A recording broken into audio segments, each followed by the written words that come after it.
Сәлеметсіздер ме? Менің есім Тикенова Анель Төлеутайқызы. Қарағанды болашақ жоғарғы колледжінің қазақ тілі және әдебиет мамандығы бойынша 3-ші курс студентімін.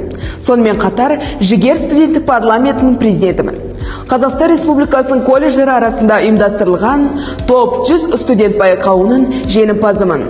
Топ 100 студент байқауының жеңімпазы атану бұл мен үшін үлкен мәртебе. Мемлекеттік тіліміздің мәртебесін көтеру, оның дамуына үлес қосу әрбір азаматтың қасиетті борышы. Осы орайда мен қазақ тіліне қадам басатын кітапша ойлап тауып, оны өзге ұлт өкілдеріне ұсыну арқылы ана тіліміздің қолданыс аясын кеңейтуді мақсат тұттым. Қазіргі таңда түрлі іс-шараларға, жобаларға, волонтерлік жұмыстарға қатысып келемін.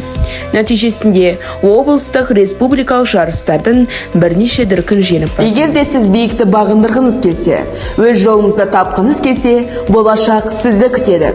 Өз болашағын өз қолында. Таңдау сенен, жарқын болашақ бізден.